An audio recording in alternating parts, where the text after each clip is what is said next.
BBC বাংলার সান্ধ্য অধিবেশন প্রবাহতে আপনাদের স্বাগত। আজ আপনাদের সাথে লন্ডন স্টুডিও থেকে আছি মানসী বড়ুয়া। পুরোদমে ইসরায়েল ফিলিস্তিন হিজবুল্লাহ যুদ্ধ চলছে। জানিয়ে দিব আমাদের হাতে থাকা সর্বশেষ গুরুত্বপূর্ণ আপডেট আন্তর্জাতিক সংবাদ। শুরুতেই জানিয়ে দিব দক্ষিণ গাজায় হেলিকপ্টার দুর্ঘটনায় 2 ইসরায়েলি সেনা নিহত। দক্ষিণ গাজায় বুধবার ভোরে হেলিকপ্টার দুর্ঘটনায় 2 ইসরায়েলি সেনা নিহত হয়েছেন। এ ঘটনায় আরও কয়েকজন আহত হয়েছে। ইসরায়েলি গণমাধ্যম টাইমস অফ ইসরায়েলের এক প্রতিবেদনে এই তথ্য জানানো হয়েছে। এরপর জানিয়ে দিব ইসরায়েলি গণহত্যার বিরুদ্ধে ঐক্যের আহ্বান তুর্কি পররাষ্ট্রমন্ত্রীর। গাজায় ইসরায়েলের গণহত্যার বিরুদ্ধে ঐক্যের আহ্বান জানিয়েছেন তুর্কি পররাষ্ট্রমন্ত্রী হাকান ফিদান। এজন্য মুসলিম বিশ্বের দেশগুলোকে এক চেতনায় বলিয়ান হওয়ার বার্তা দিয়েছেন তিনি। মঙ্গলবার 10 সেপ্টেম্বর মিশরের রাজধানী কায়রোতে আরব লীগের 162তম পররাষ্ট্র অধিবেশনের উদ্বোধনী বক্তৃতায় এসব কথা বলেন তুর্কি পররাষ্ট্রমন্ত্রী। এদিকে ইসরায়েলের পরাজয় নিয়ে যে তথ্য দিলেন সাবেক মন্ত্রী। ইসরায়েল এখন কৌশলগত পরাজয় থেকে মাত্র এক ধাপ দূরে দাঁড়িয়ে আছে বলে মন্তব্য করেছেন দখলদার সরকারের সাবেক ন্যায় বিচার মন্ত্রী হাইম রামান। মঙ্গলবার ইসরায়েলের প্রভাবশালী দৈনিক মারিবকে দেয়া এক সাক্ষাৎকারে তিনি বলেন, ইসরায়েলের সামরিক ও রাজনৈতিক কর্তৃপক্ষ যে বিষয়গুলো আলোচনা করতে সাহস পাচ্ছে না সেগুলো জনগণের সামনে প্রকাশ করা প্রয়োজন। এরপর জানিয়ে দিব সিনিয়রকে নিরাপদে গাজা ত্যাগ করার প্রস্তাব ইসরায়েলের। গাজা উপত্যকায় যুদ্ধবিরতি কার্যকর এবং পণবন্দীদের মুক্তি নিশ্চিত করার জন্য ফিলিস্তিনি প্রতিরোধ আন্দোলনের প্রধান ইয়াহিয়া সিনিয়রকে নিরাপদে গাজা থেকে সরে যাওয়ার প্রস্তাব দিয়েছে ইসরায়েল। যুদ্ধবিরতি নিয়ে আলোচনায় ইসরায়েলের প্রধান আলোচক গ্যালিরিসকে উদ্ধৃত দিয়ে মঙ্গলবার ব্লুমবার্গ এই তথ্য প্রকাশ করেছে।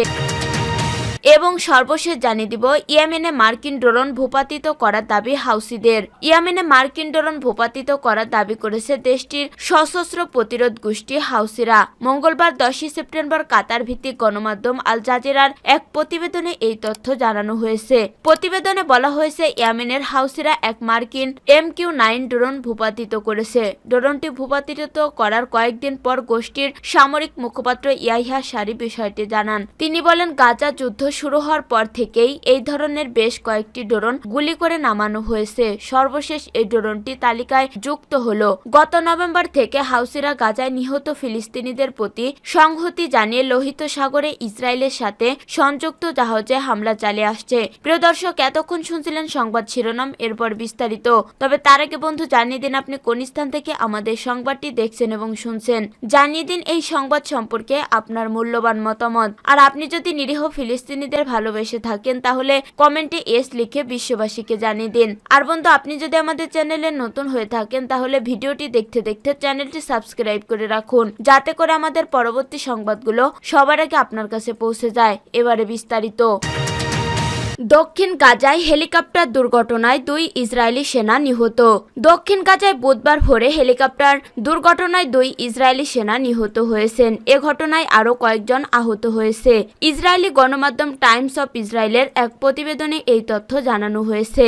নিহত সেনারা হলেন মেজর অবসরপ্রাপ্ত ড্যানিয়েল আলেস 37, মেজর অবসরপ্রাপ্ত টমি সালেম 38। প্রতিবেদনে বলা হয়েছে 123তম স্কোয়াড্রন থেকে একটি UH-60 ব্লক হক মঙ্গলবার রাতে রাফায় যায়। সেখান থেকে তারা আহত এক প্রকৌশলীকে সরিয়ে আনার কথা ছিল, কিন্তু হেলিকপ্টারটি সঠিকভাবে অবতরণ করতে পারেনি। তাই দুর্ঘটনার শিকার হয়ে ওই 2 সেনা নিহত হয়। সামরিক বাহিনী বলেছে হেলিকপ্টার ধ্বংসের প্রকৃত কারণ জানতে তদন্ত করা হচ্ছে। হেলিকপ্টারটি দক্ষিণ গাজার শহর রাফায় অবতরণের সময় বিধ্বস্ত হয়। উল্লেখ্য, এই 2 সেনা নিহতের মধ্য দিয়ে চলমান যুদ্ধে নিহত সেনার সংখ্যা বেড়ে 344 হয়েছে। ইসরায়েলি গণহত্যার বিরুদ্ধে ঐক্যের আহ্বান তুর্কি পররাষ্ট্রমন্ত্রীর। গাজায় ইসরায়েলের গণহত্যার বিরুদ্ধে ঐক্যের আহ্বান জানিয়েছেন তুর্কি পররাষ্ট্রমন্ত্রী হাকান ফিদান। এজন্য মুসলিম বিশ্বের দেশগুলোকে এক চেতনায় বলিয়ান হওয়ার বার্তা দিয়েছেন তিনি। মঙ্গলবার 10 সেপ্টেম্বর মিশরের রাজধানী কায়রোতে আরব লীগের 162তম পররাষ্ট্র অধিবেশনের উদ্বোধনী বক্তৃতায় এসব কথা বলেন তুর্কি পররাষ্ট্রমন্ত্রী।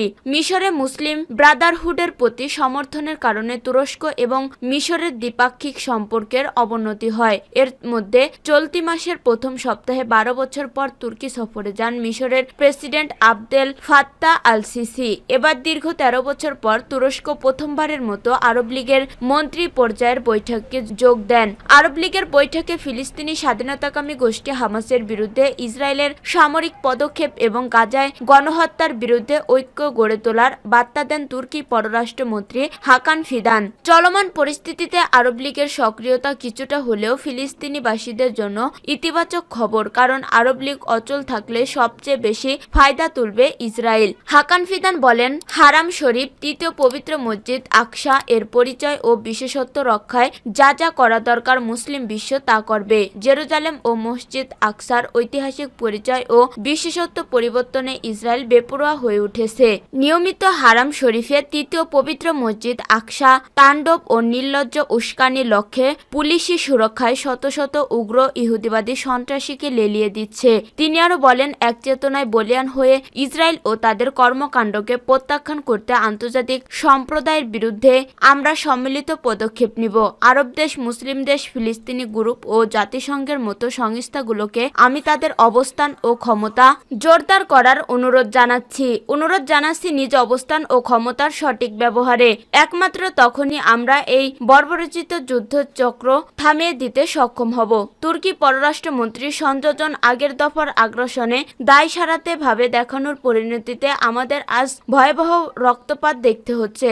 এবার আমাদের আগের মতো হওয়া যাবে না। যারা এসবের জন্য দায়ী তাদের অবশ্যই আন্তর্জাতিক আদালতে অপরাধী সাব্যস্ত করতে হবে। তাদের জবাবদিহির আওতায় আনতে হবে। যারা খুনি ইসরায়েলি প্রধানমন্ত্রীর পক্ষ নেবে তারাও গণহত্যার জন্য সমান দায়ী থাকবে। ইসরায়েলের পরাজয় নিয়ে যে তথ্য দিলেন সাবেক মন্ত্রী। ইসরায়েল এখন কৌশলগত পরাজয় থেকে মাত্র এক ধাপ দূরে সরিয়ে দাঁড়িয়ে আছে বলে মন্তব্য করেছেন দখলদার সরকারের সাবেক ন্যায়বিচার মন্ত্রী হাকিমিন রামান। মঙ্গলবার ইসরায়েলের প্রভাবশালী দৈনিক মারিবকে দেয়া এক সাক্ষাৎকারে তিনি বলেন, ইসরায়েলের সামরিক ও রাজনৈতিক কর্তৃপক্ষ যে বিষয়গুলো আলোচনা করতে সাহস পাচ্ছে না সেগুলো জনগণের সামনে প্রকাশ করা প্রয়োজন।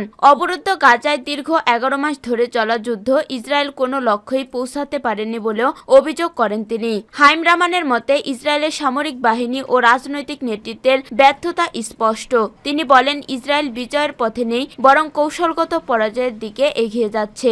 এমনকি যুদ্ধের দীর্ঘ স্থিরতা এবং লক্ষ্য পূরণে অক্ষমতা নেতানিয়াহু সরকারের জন্য একটি বড় চ্যালেঞ্জ হয়ে দাঁড়িয়েছে বলেও মনে করেন তিনি। হাইম রামান এক বিবৃতিতে ইসরায়েলের সমাজ ও রাজনৈতিক মহলের ব্যাপক আলোড়ন সৃষ্টি করেছে, কারণ এটি ইঙ্গিত দেয় যে সাম্প্রতিক যুদ্ধে ইসরায়েলের বড় ধরনের ক্ষতির সম্মুখীন হয়েছে এবং তারা কৌশলগতভাবে দুর্বল অবস্থানে রয়েছে। সিনিয়রকে নিরাপদে গাজা ত্যাগ করার প্রস্তাব ইসরায়েলের। গাজা উপত্যকায় যুদ্ধবিরতি কার্যকর এবং পণবন্দীদের মুক্তি নিশ্চিত করার জন্য ফিলিস্তিনি প্রতিরোধ আন্দোলন প্রধান ইয়াহিয়া সিনিয়রকে নিরাপদে গাজা থেকে সরে যাওয়ার প্রস্তাব দিয়েছে ইসরায়েল। যুদ্ধবিরতি নিয়ে আলোচনায় ইসরায়েলের প্রধান আলোচক গ্যাল হিরসকে উদ্ধৃত দিয়ে মঙ্গলবার ব্লুমবার্গ এই তথ্য প্রকাশ করেছে। সিনিয়রকে, তার পরিবার এবং আরও অনেককেও নিরাপদে সরে যাওয়ার প্রস্তাব দেওয়া হয়েছে। প্রকাশিত খবরে বলা হয়, ইসরায়েল দুদিন আগে এই প্রস্তাব দিয়েছে। প্রস্তাবে সিনিয়রকে গাজা থেকে নিরাপদে অন্য কোথাও সরে যাওয়ার প্রস্তাব দেওয়া হয়েছে। তবে প্রস্তাবটির ব্যাপারে হামাসের প্রতিক্রিয়া জানা যায়নি। এই প্রস্তাবের ফলে গাজায় যুদ্ধবিরতি নিয়ে নতুন করে আগ্রহের সৃষ্টি হয়েছে বলে ধারণা করা হচ্ছে। হিরোসস বলেন, আমি সিনিয়র, তার পরিবার এবং তার সাথে আরো যারা যোগ দিতে চায় সবার জন্য নিরাপদে চলে যাওয়ার ব্যবস্থা করতে প্রস্তুত। আমরা পণবন্দীদের ফেরত চাই। আমরা অসামরিককরণ চরমপন্থীকর পথ চাই। আমরা গাজা ব্যবস্থাপনা করতে নতুন ব্যবস্থা চাই। তিনি আরো বলেন, সম্প্রতি রাফা টানেলে নিহত হওয়া 6 পণবন্দীদের জন্য হামাসকে চড়া মূল্য দিতে হবে। আগস্টের শেষ দিকে ওই 6 বন্দীদের লাশ উদ্ধার করে ইসরায়েল সেনারা। ইসরায়েল দাবি করেছে হামাস তাদেরকে হত্যা করেছে। গাজায় যুদ্ধবিরতি নিয়ে আলোচনায় এখন অচল অবস্থা তৈরি হয়েছে। হামাস দাবি করেছে ইসরায়েল নতুন দাবি করে আলোচনাকে ভঙ্গুর করে দিচ্ছে।